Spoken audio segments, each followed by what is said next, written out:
So for the many people who say, oh, Ron, you never respond back to comments. Well, guys, today I'm actually doing a video. We're actually getting a lot of stuff done here. It's Sunday afternoon, getting some cooking done for the week. But, you know, I'm going through recent comments talking about the Fed. We're talking about CBDCs, central bank digital currencies. And I'm just kind of going through some comments here because CBDCs are coming whether we want them or not.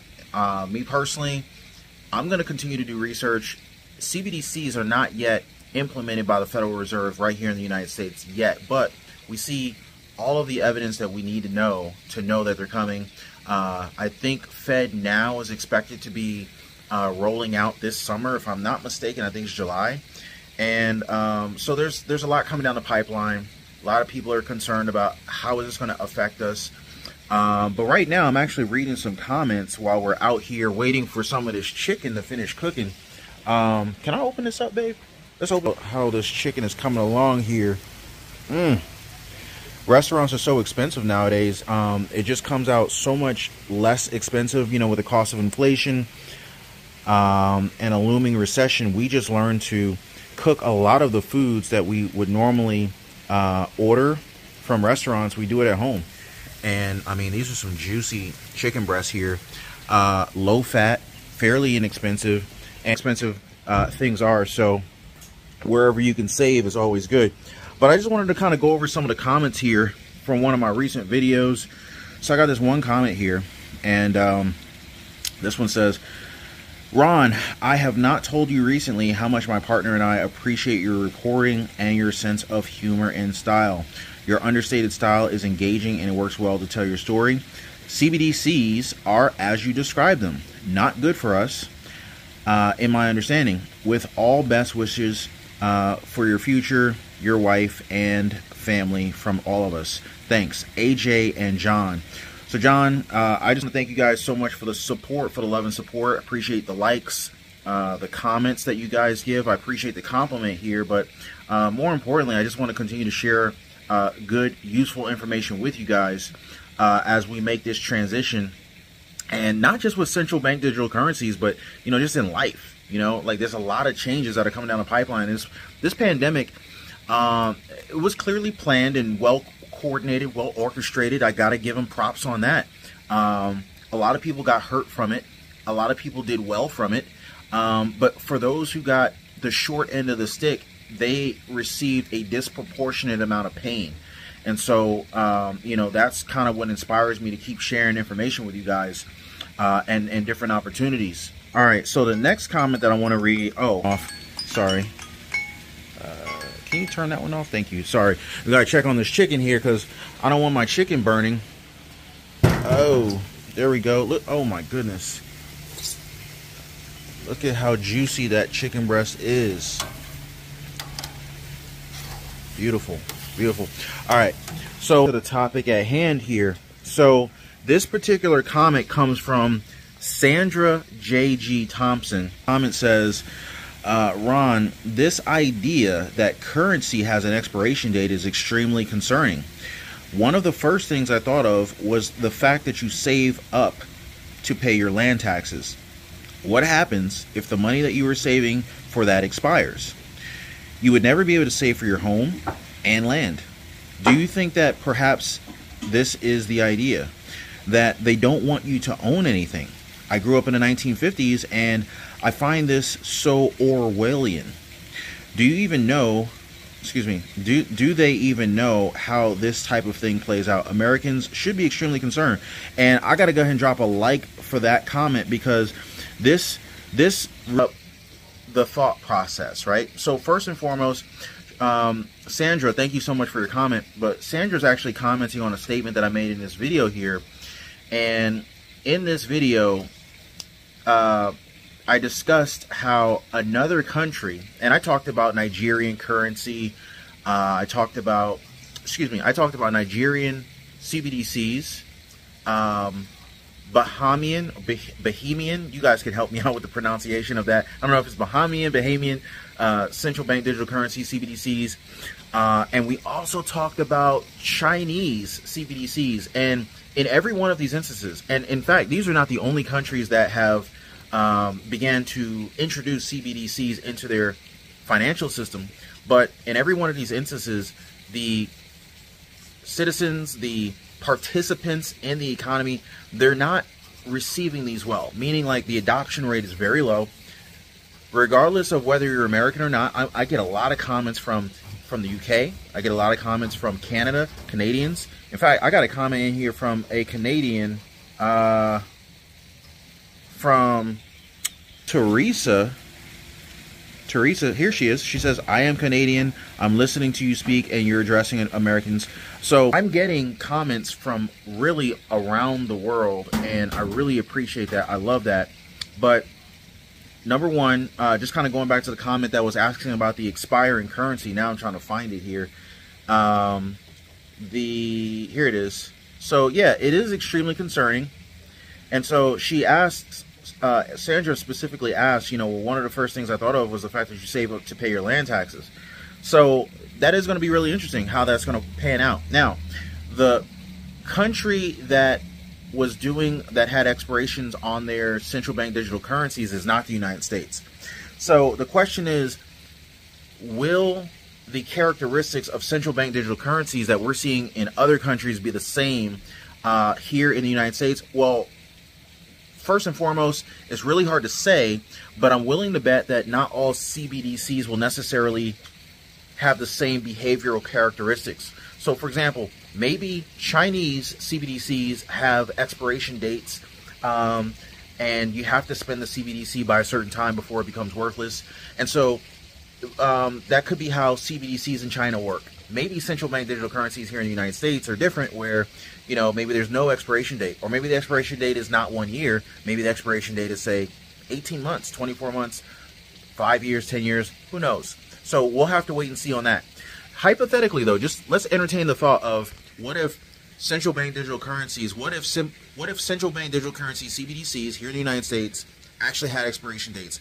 How would you pay your taxes? Well, there's a number of things, there's a number of hypothetical scenarios that could come into play here. So first and foremost, you could see if your city, or I think county, property taxes are made to the county. So you could check with your county taxes, your county tax assessor's office, and just see, hey, do you guys allow monthly payments? So if that were the case, then you could spend the CBDC before it expired. Maybe you could see if you can set up an escrow account. That way you put the money into an escrow account, and maybe funds that are added to an escrow account. Because, like, if you have a mortgage, if you bought, I mean, like a lot of people in the United States right now, and this is how it's affecting the housing market. A lot of people here in the United States, they have mortgage rates that are less than 5%. We have a mortgage interest rate that is less than 3%, right? And so whatever the case is, whatever your interest rate is, it really doesn't matter. The fact of the matter is that your mortgage payment generally includes your property taxes in it. And so when you make your mortgage payment, a portion of that mortgage payment is actually paying into an escrow account. And so that escrow account begins to collect that money on a monthly basis, and it makes the property tax payment for you by the time your property taxes are due. And so this is how, like, when your property taxes goes up as a result of your, and so this is why when your property tax goes up, your mortgage payment changes. Because a lot of people think, oh, if I buy a house, I don't have to worry about, you know, my rent going up. Right, you wouldn't have rent because you'd have a mortgage payment unless you pay cash for the property or whatever piece of real estate that you're buying. But your mortgage payment could go up, just like a rent payment could go up, if one of the factors that make up your mortgage payment changes, right? So most mortgage payments have principal, interest, taxes, and insurance. There's 4 components to your mortgage payment, right? And so as long as you have a fixed rate mortgage, which I hope to God you guys do, especially with interest rates getting higher and higher,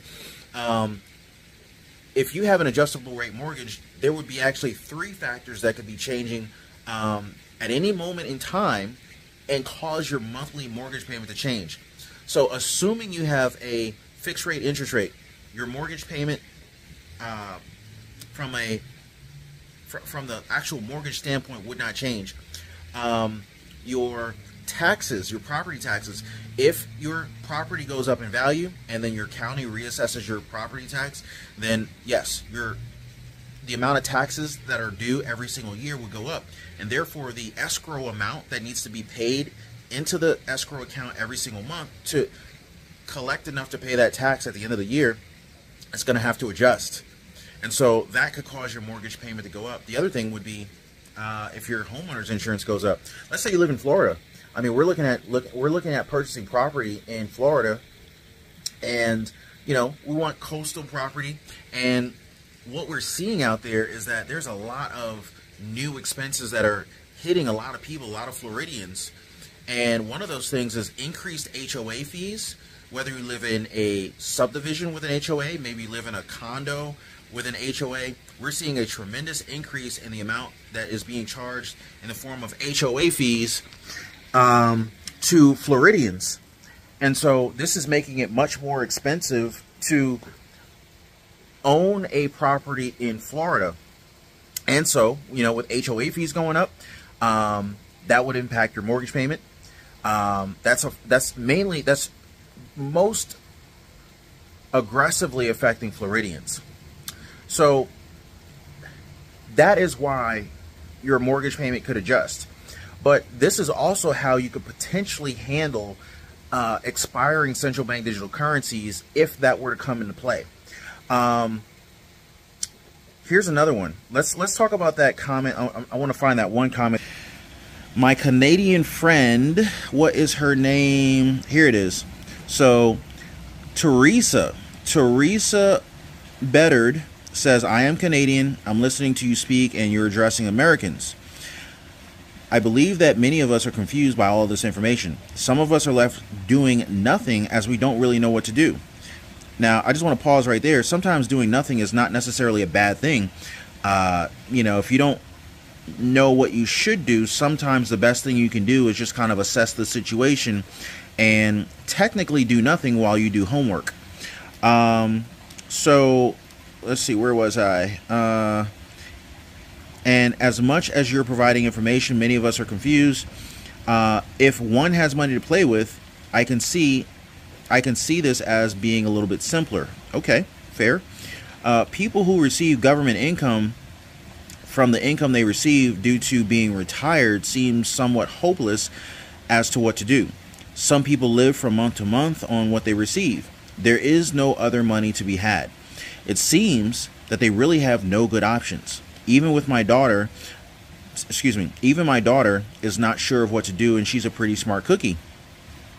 I'm seeing people who don't want to think of it, or it's kind of hard to read this. I'm actually reading this through the camera of the phone that I'm recording this through. But anyway, I'm sorry. Even my daughter is not sure of what to do. She's a pretty smart cookie. I'm seeing people who don't want to think of it or who are on pause. Not everyone is following all of this. You are explaining it as best you can. I appreciate that. I'm doing my best. Yet many of us are just not getting it. Then there are scam artists trying to take advantage of people. Now, since you mentioned a scam artist, because I do want to just do a simple public service announcement. Hey guys, there's lots of scammers in the comments trying to get you to invest in Bitcoin and call my investor and this, that, and the other. Guys, I will never reach out to you on WhatsApp. I will never ask you to contact me on WhatsApp. Yeah, I just don't do that. So protect yourselves out there. Don't give out any of your personal information, yada, yada, yada. So let's go back to the comments here. So let's see, where was I? Scam artist, blah, blah, blah. Okay, here it is. So I wish that something would be clear for people that don't have much money to play with or have no money to play with. Seems somewhat hopeless for me seems somewhat hopeless to me for a large portion of the people. Am I right? Let's face it. I'm from Canada. The government will control everyone everywhere. This is like a doomsday scenario. Those of us who have been vocal, they have been tracking us. What do you mean? I would love for you to expand on this. What do you mean? Because right here you're saying, I hope everyone can see this. I'm trying to like scroll it up to the top. It says, those of us who have been vocal, they have been tracking us and we will not have access to our money. Like, are you trying to discredit you at all? But I'm just wondering, like, is this an exaggeration? Are you or do you actually have like evidence that this is actually happening? Because I don't want to like freak people out. So then she says, here it is. I knew that this communist regime was coming. There will be a time that they will have all of our information. What happened in Canada with freezing the accounts of people having a peaceful protest showed what is coming in the world. So I think what she's talking about here is she's talking about the the truckers protest that happened about a year ago. Actually, probably a year and a half ago now. A lot of the truckers were protesting in Canada. A lot of the Canadian truckers. And there was actually protesting in our area in Georgia, which is crazy. I actually saw some of that. Let's see here. So this is a long comment. What happened in Canada with freezing the accounts, I'm assuming bank accounts of people having a peaceful protest, show what was coming. And I heard about that. So I don't believe that there are any easy solutions. I want to warn people not to take the mark of the beast. Now, I keep hearing people saying that this is going to be the mark of the beast. I'm assuming that this is a biblical term in relation to the future of digital currency. You guys can correct me if I'm wrong in that interpretation. But I don't know why people are referring to this as the mark of the beast. I apologize for my own ignorance on that one. And so she's saying that this is where something will be placed on your right hand or forehead in order for you to buy or trade whatever currency it is. Okay, so I don't have anything to add on that one. Those who take this will not enter heaven. Think twice about being vaccinated, it says. Okay, so I'm not going to go into all of these other things because, you know, that'll probably get the video deleted. So, yeah, so lots to unpack here, but here's the thing. I'm a big fan of diversification, and I've always said this on the channel. I'm a big fan of diversification, and when it comes to diversification, I'm talking about income diversification, investment strategy diversification. So income standpoint, you know, if you have a job, wonderful, you know. I would be totally thankful to have my job. Oh yeah. Your job is very important, but I would never want to have only one stream of income because it's just very risky in this current environment. And it will probably forever from this point forward always be risky to only have one stream of income, right? We're already seeing all of these layoffs. Like, I'm reporting a layoff seemingly all the time. And with, you know, Fed Chair Jerome Powell's aggressive interest rate hikes, we're already seeing banks collapse. We've already seen Silicon Valley Bank collapse, SVB over in California. You had Signature Bank collapse. What was it? First National Bank. I forget the other one. It's like this green and gold color bank. Lots of banks are collapsing in a very short period of time. And we just had another 25 basis point rate hike from the Fed last week. So, and to make matters worse, they're not done raising interest rates. And these aggressive interest rate hikes are causing these banks to be in a situation where they're not able to make loans like they used to because people don't want to borrow money, because borrowing money now is so much more expensive today than it was, say, 2 years ago. I mean, you can't go get a mortgage at you know, less than 3% anymore, guys.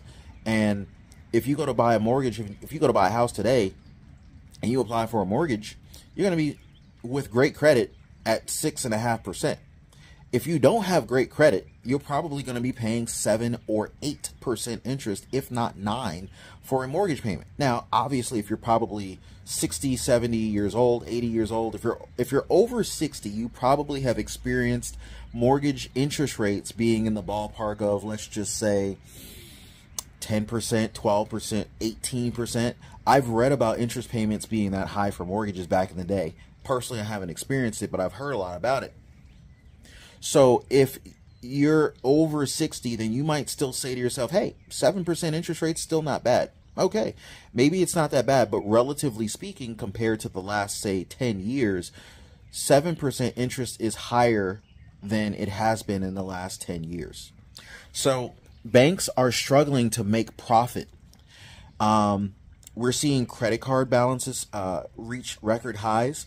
I think we're at something like $930 billion, and I think it's like something like $930 billion in personal credit card debt for, you know, across the United States for the entire economy, which is higher than it's ever been, right? And if people start to default, well, who's issuing these credit cards? Well, it's the banks. And so that would provide more negative downside and exposure to risk for the banks if, you know, a large portion of the economy suddenly just started to default on their credit card payments. So, you know, this thing could really, really spiral out of control fairly quickly. And that definitely is a significant concern. And so beyond diversifying my income stream, you know, and when I say diversifying my income stream, maybe you get a second job. Maybe you start a side hustle. Maybe you start a small business. Maybe you start, if you got cash, maybe you put your money to work and invest in something that pays you on a regular basis. I found a number of different high dividend, high yield ETFs through Vanguard, iShares. I think I saw Charles Schwab. I found several really good high yield, high dividend paying ETFs, and I shared it on a previous video. Let me know if you guys want me to go over that again in the comments down below. But yeah, and you can invest in these ETFs and high dividend paying ETFs via your taxable, like a regular taxable brokerage account, or you could do it using your IRA. Maybe you have a traditional IRA, maybe a Roth IRA. You can do this with a 401k. And then you might be thinking, well, what platforms, how do I even buy an ETF, right? And the thing I like about the ETFs is, especially these high dividend paying ETFs, is, you know, these ETFs, some of them pay monthly payments. So it's an investment that you can make that can pay you monthly. Some of these are paying out quarterly, and some ETFs pay out annually, once a year. But it's pretty cool to be able to get a paycheck once a month or once a quarter, you know. And granted, it's not going to be that big. It really depends on how many shares that you have. But, you know, let's just say for one share pays $1, right? But if you have, I don't know, 1,000 shares and it pays out $1 per share, well, that might be $1,000 a year. And so that might break down to roughly a little bit less than $100 a month, like $83 a month. Well, heck, that's $83 a month. I'll take $83 a month. And there's nothing to stop you from buying more shares and increasing the amount that you're getting paid monthly, right? So basic math says, okay, if 1,000 shares of a high dividend ETF, let's just say is VFINX. I think that's one of the Vanguard high yield dividend ETFs that I found. VOO, I think, is the S&P 500 ETF from Vanguard, but that one doesn't have a super high dividend, but it does pay a dividend. But let's just say 1,000 shares pays $1,000 a year. Well, that would lead you to believe that 2,000 shares pays $2,000 a year. So hypothetically, if that was the case, then you'd make $160 a month, pure passive income from the ETF. So just some ideas. These are not hard numbers. Always do your investment research and due diligence before investing in the stock market or any other type of investment for that matter. But I'd be looking at diversifying my income streams, diversifying the banks that I use. I don't use one bank, guys. I do not trust any one bank. And so I ain't gonna sit here and lie to you. I probably have like somewhere between 8 and 10 bank accounts at different banks. And they're not even all in the same state. Some of the banks have branches in all states, but I have bank accounts in some banks that only do business in certain states. So I might have a bank in North Carolina, another one in freaking Texas, another one in California, Nebraska. So I like diversification as much as possible because I understand risk. And the more I can diversify myself into the most stable banks, into many different stable banks, the better I can protect myself, right? So, you know, and also FDIC insured. So I only want to mess around with FDIC insured banks, multiple banks, the most stable banks I can find. Credit unions. Credit unions are not FDIC insured, but they do have an equivalent for credit unions. I think it's like NCUA. But make sure that you're protected, guys, right? Make sure you have, you know, a backup plan for if anything hits the fan, which inevitably something will hit the fan, right? So, anyway, I wanted to just kind of share some thoughts with you guys, go over some comments. Let me know what you guys think about this particular video.